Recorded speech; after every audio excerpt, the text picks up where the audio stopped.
Stacionari gręžimo mašina yra pagrindas. Kiekvienos dirbtuvės pagrindas, bet jei norite tiksliai gręžti ir už dirbtuvių ribų, jums reikės kažko nešiojamo. Tai yra elektrinio rankinio gręžtuvo arba akumuliatorinio gręžimo atsuktuvo ir tam tikro stovo.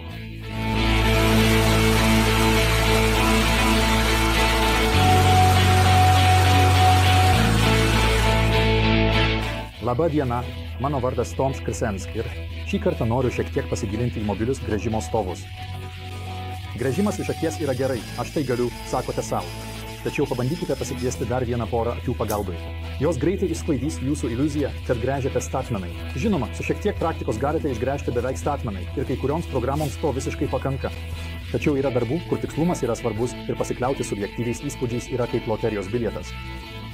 Gali pasisekti, bet dažniausiai nepasiseka. Sėkmės tikimybę žymiai padidinsite naudodami kokį nors įrankį statmenam gręžimui. Mūsų atveju – gręžimo stovą.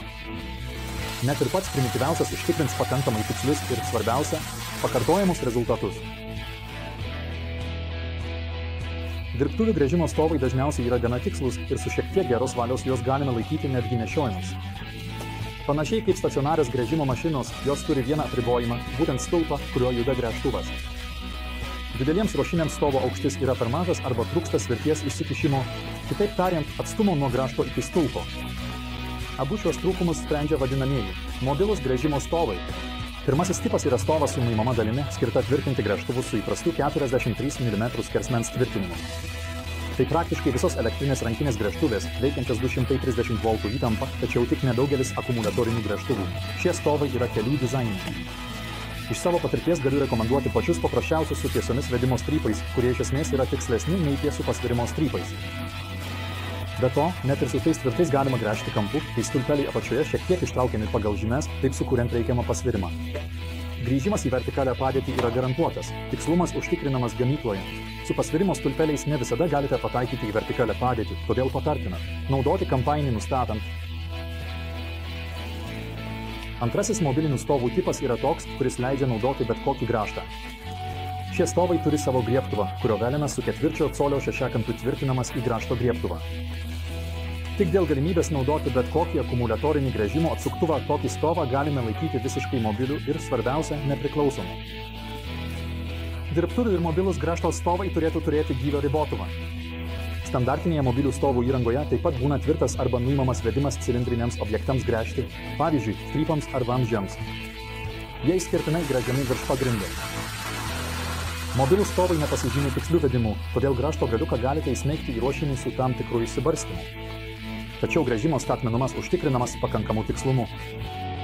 Stovas gali turėti grįžtamąją spyruoklę, bet taip pat gali ir neturėti, ir iš esmės dažniausiai jos nereikia. Aš visada naudoju mobilų gręžimo stovą, kai noriu, kad skylė kitoje ruošinio pusėje būtų tiksliai, priešais ir nebūtų nukrypusi nuo centro ar ašies. Jei neturiu šalia stacionarus gręžimo stovo arba tai yra detalės, su kuriomis dirbtuvėje būtų sunku manipuliuoti, į pagalbą ateina mobilus stovas.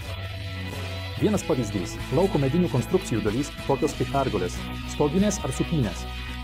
Gręžimo stendą taip pat naudoju gręžiant skyles kaiščiams, kur svarbu išlaikyti statmenumą. Gręžiant į kraštus, naudoju mobilų dirbtuvių stalą, į kurį statmenai įtvirtinu ruošinį. Ir galiausiai mano patarimas. Teoriškai kaip mobilų stendą galima naudoti ir įprastą dirbtuvių stendą, gręžiant žemiau pagrindinės plokštės lygio, kuri viduryje turi skylę grąžtui. Galite netgi naudoti gylio ribotuvą, taip pat labai ilgus grąžtus. Deja, vėl galėsite naudoti tik grąžtus su standartiniu tvirtinimo skersmeniu, tai yra 43 mm. Ačiū, kad žiūrėjote ir laukiu jūsų kitame vaizdo įraše.